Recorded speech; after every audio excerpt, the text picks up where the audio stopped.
trip to the moon is not easy. First, the enormous gravitation of Earth has to be overcome.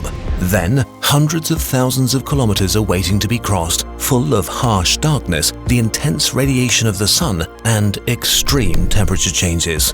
The part-time scientists, a private team of engineers, are working on mastering this journey and winning the Google Lunar X Prize.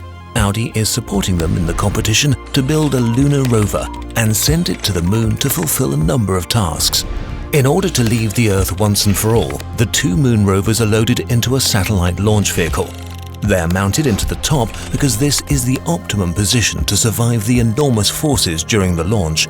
The Dnieper rocket launches with incredible thrusts of 4,520 kilonewtons and speeds of up to 7.8 kilometers a second until it reaches the lower orbit at 300 kilometers. There, the service module is released. This part of the rocket will carry the moon rovers into space. To leave the Earth's gravity, the service module orbits our planet in ever-growing ellipses. Then it catapults away and starts its 5-day-long journey to the moon at speeds of up to 10.5 kilometers a second. While the moon is often portrayed as being fairly close to Earth, it is, in fact, around 384,400 kilometers away. That's enough space to fit every other planet in the solar system between Earth and the moon.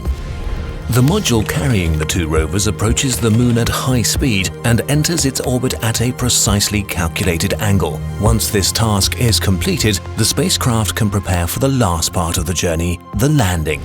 The landing module separates from the service module and starts the critical landing process. The part-time scientists chose the landing site years ago, the Taurus-Littrow Valley near the Apollo 17 landing site, an area well known by scientists and lunar explorers. In science fiction movies, landers simply descend to the lunar surface, but in reality, the lander is still orbiting the moon at a speed of 1.7 kilometers a second until the final landing sequence is initiated. The landing is the most crucial part of the journey. While slowly descending, precisely calculated rocket thrusts slow the lander down as it approaches its final landing site.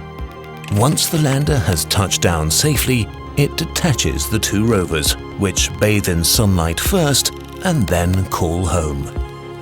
Their journey to the moon took more than 8 years of development, planning, and engineering work. Now, the real mission can begin.